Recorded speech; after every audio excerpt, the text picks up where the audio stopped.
Apresentação: Flávio Paradella.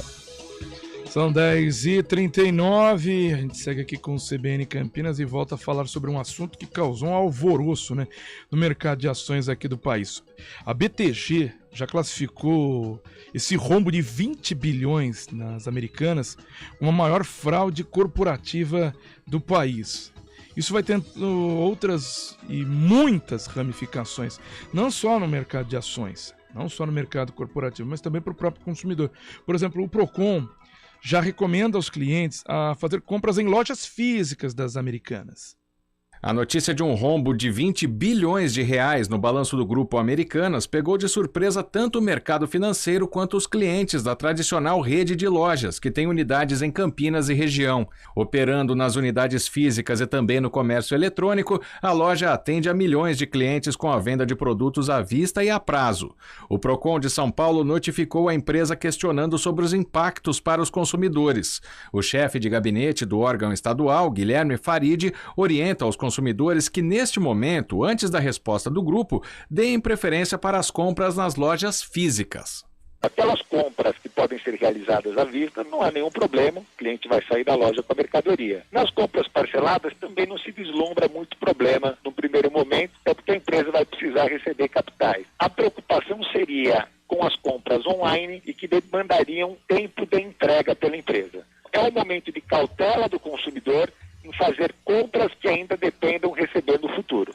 A empresa ainda não se pronunciou sobre como será a continuidade dos negócios após a descoberta do rombo financeiro e a queda do valor de mercado de quase 11 bilhões para 2 bilhões e 400 milhões de reais na Bolsa de Valores.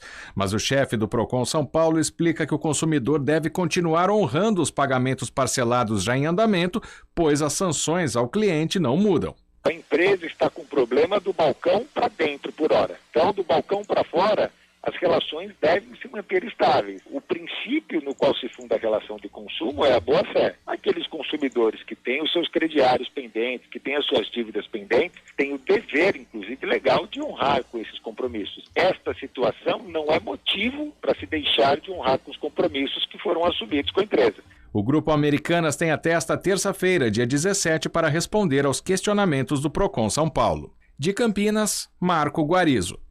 Bom, a gente segue falando sobre esse tema, porque ele mexeu em muito, e segue mexendo com o mercado financeiro. Foi o principal assunto do mundo corporativo na semana passada, esse rombo de 20 bilhões das Americanas, causando uma surpresa, porque é um grupo que tem aí, ou se esperava, um complexo processo de governança. E como se atinge um nível, assim, um rombo tão astronômico? Nós estamos em contato neste momento com o advogado Adelmo Merenciano, especialista em direito empresarial, e a gente aqui agradece esse contato, doutor Adelmo.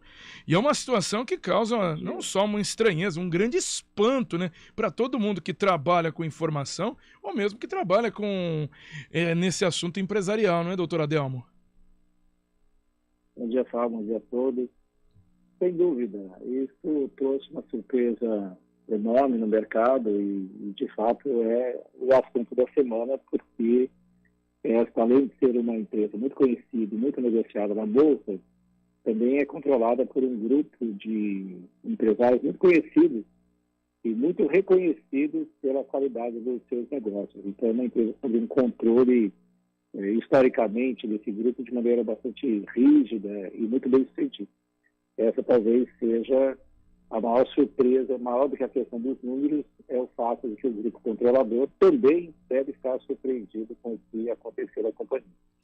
Isso causou um efeito cascata, doutor Adelmo? Porque o senhor mesmo citou, é um grande grupo, um grupo extremamente experiente, tem lá a gestão de conglomerados a 3G Capital, de Jorge Paulo Lemann, e também que tem participações em gigantes somente como Ambev, a Kraft Heinz, porque teve um efeito cascata nas outras empresas do setor de varejo, por exemplo, a Via Varejo, que tem aí Casas Bahia, Ponto Frio, ou mesmo a própria Magalu, porque se tem um problema em uma empresa tão grande quanto essa, como é que estão as situações contábeis dessas outras? Mas isso atingiu outras empresas que nada tem a ver com varejo por causa do grupo controlador, Sem dúvida, mas eu acho que é preciso que seja esclarecido alguns pontos e a maneira como foi tratado a notícia, acredito que tenha causado um pânico maior do que efetivamente é o problema, e eu gostaria de poder esclarecer algumas questões para você que se referem à má impressão de que a empresa possui um rombo, possui uma dívida não contabilizada, ou ela tem alguma coisa absolutamente errada, né? E isso é importante de ser corrigido. A primeira coisa é que não é uma dívida que apareceu e ela não estava contabilizada. Ela possui um rombo nas contas, ou ela tem mais falta de capacidade de pagamento, e que isso, na verdade, consiste numa fraude. É importante a gente separar uma coisa da outra, porque à medida que da maneira como as informações saíram, de fato, levou a esse primeiro momento essa primeira impressão. Mas vamos lá, para entender um pouquinho melhor o que aconteceu, pelo menos o que está mais claro nos últimos 2 dias. Primeiro, a empresa não tem o nome de fraude contábil ainda está sendo utilizado como um adjetivo muito forte para essa situação. Na verdade, a operação toda, ao que consta, está devidamente contabilizada. Então, não é uma dívida que apareceu de uma hora para outra, de uma maneira a surpreender a todo mundo. Vamos lá. Não é que existe falta de dinheiro no caixa. Essa é a primeira coisa que precisa ser esclarecida. Não está faltando dinheiro, não tem um desvio de recursos da empresa. O que se apurou até o momento é que há, na verdade, uma diferença na maneira como está sendo contabilizada a questão dos adiantamentos feitos aos fornecedores. Então, só para ilustrar, normalmente uma empresa tem lá a sua conta de fornecedores, onde os fornecedores têm lá um crédito para receber da companhia dentro de um certo prazo. Este crédito a companhia pode financiar com capital próprio, ou ela pode ter este financiamento do fornecedor sendo bancado, sendo apoiado por instituições financeiras. Então, isso é o que se chama de risco sacado, que é como aparece aí no aviso que foi feito a mercado. O que aconteceu é que a contabilização não foi feita como sendo uma dívida, apontando claramente isso no balanço, como uma dívida com o banco, mas sim uma dívida com o fornecedor. E o que é que causou, então, essa confusão toda? Porque é muito importante a maneira como acontece essa contabilização, porque a CVM diz que quando você está devendo para o banco esse adiantamento de fornecedor, você deve classificar isso como uma dívida, não com o fornecedor, mas sim com uma dívida bancária. Então, você não pode você toma em conta não como uma dívida registrada exclusivamente fora da sua totalidade de endividamento bancário, porque a dívida com o fornecedor não é considerada nas formas de classificação de solvência e liquidez de uma companhia da mesma maneira que uma dívida com o banco. Então, se você deve para fornecedor, é um risco da sua operação, do seu próprio negócio. Você financia com seu caixa ou com empréstimo em banco. São contas contábeis diferentes. Agora, quando você financia isso com o banco, você deve deixar claro isso no seu balanço, registrando isso exatamente como dívida, como um financiamento, e não como dívida com o fornecedor.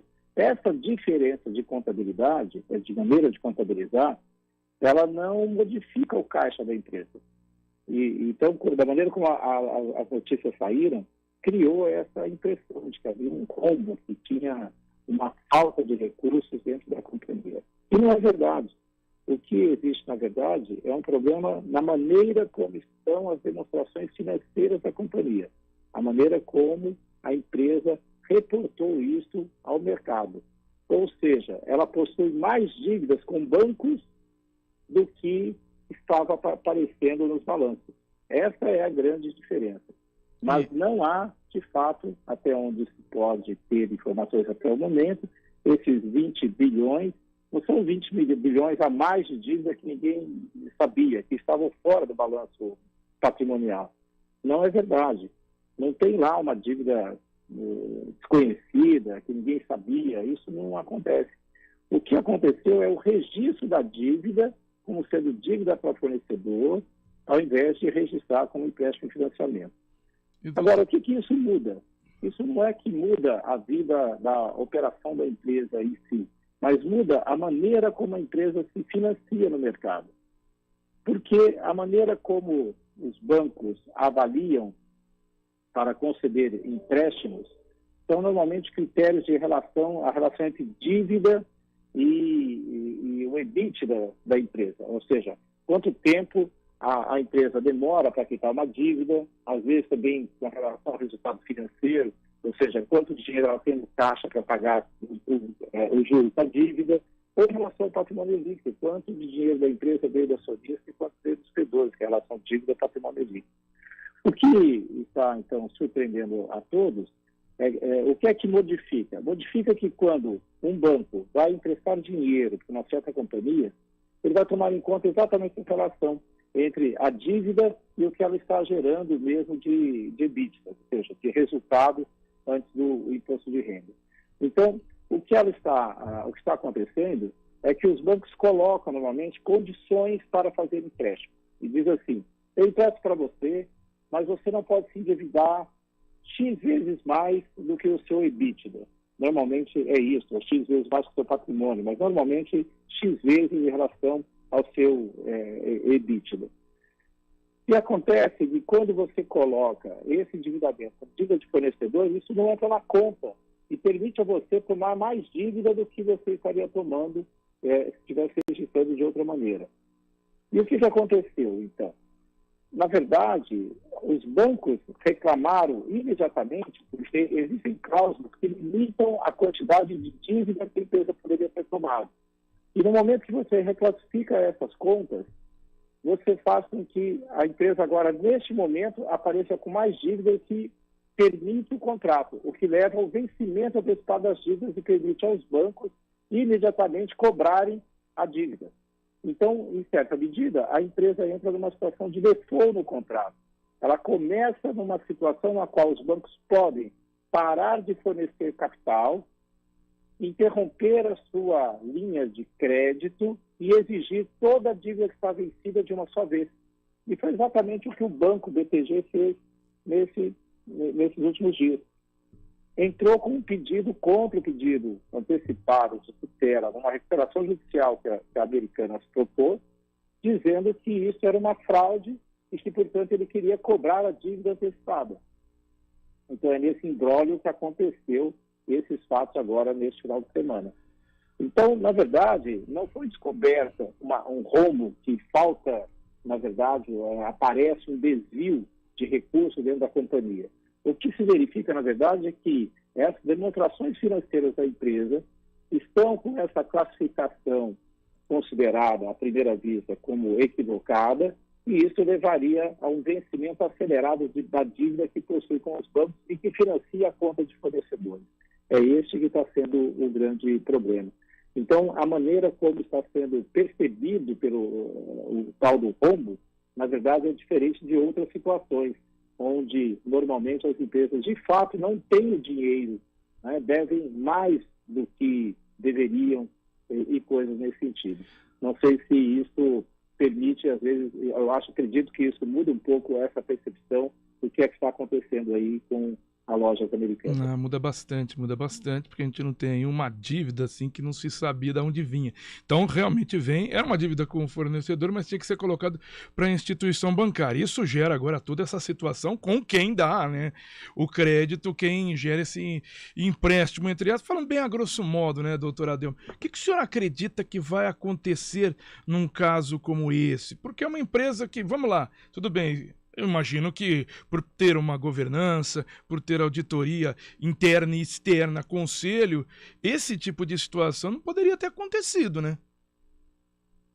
Sem dúvida, é uma grande surpresa, porque ela é auditada por uma grande companhia de contabilidade, uma empresa de muito boa reputação, e de fato surpreende porque a CVM possui uma orientação específica de como contabilizar isso. Isso, por muitos anos, isso foi contabilizado de diferentes maneiras pelas empresas.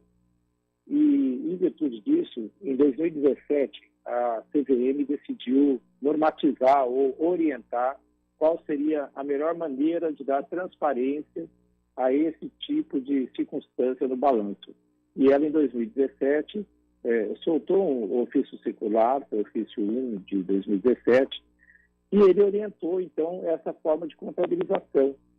Então, várias operações feitas, seja com FDIC, seja com esses investimentos financeiros diferenciados que existem, ele acabou estabelecendo que as práticas contábeis deveriam reconhecer isso como uma dívida bancária. Deveria, de fato, exibir isso como dívida com banco e não como um simples financiamento ao fornecedor. Porque, de fato, se você pensar, quando uma empresa vende a prazo, significa que quanto mais prazo ela dá, menos capital ela tem no caixa para pagar o fornecedor. Então, esse, de fato, é um problema. Então, ou ela utiliza capital próprio e financia e dá prazo ao consumidor com dinheiro próprio, e chega um momento que esse dinheiro acaba e aí ela não consegue mais fazer isso.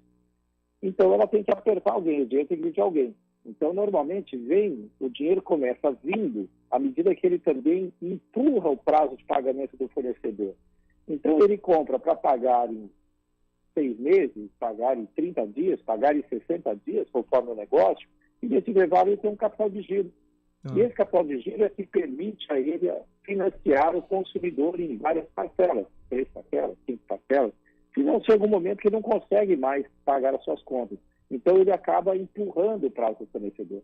Mas isso tem um limite. Chega um momento que o fornecedor diz, bom, então eu estou colocando dinheiro na sua empresa, então eu não vou financiar por tanto prazo. Então, para poder aumentar este prazo, busca-se recurso de empréstimo nos bancos, e os bancos passam, então, a pagar o fornecedor e ficam credores da empresa.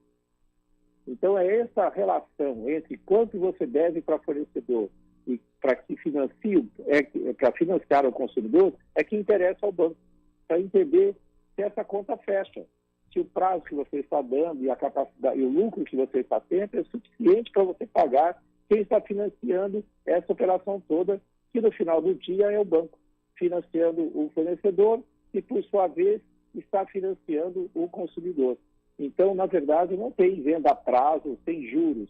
Na verdade, a empresa, com parte do lucro da empresa, está pagando os juros para o banco, que é aquele juro que o fornecedor, que o comprador, o consumidor deveria estar pagando, e sempre está pagando, porque está no preço, que o preço à vista e o preço a prazo não são iguais. Então, na verdade, é isso que está acontecendo. Essa circunstância. Agora, de fato, é uma surpresa que não tenha a empresa obedecido essa orientação da CVM.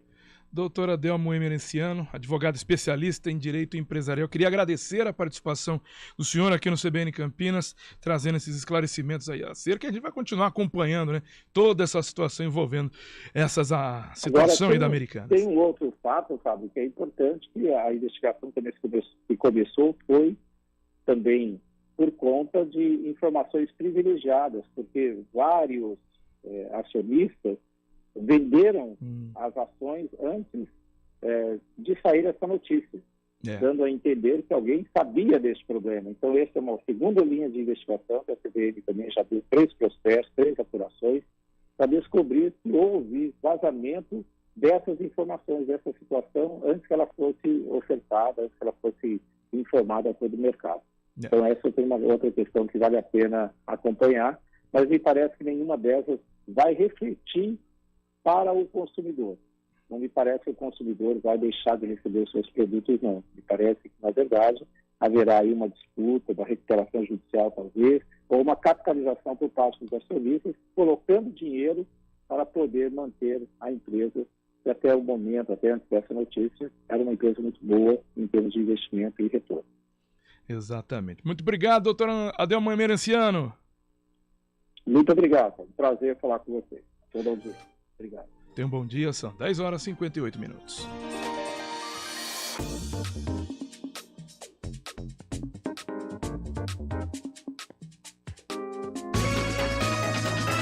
CBN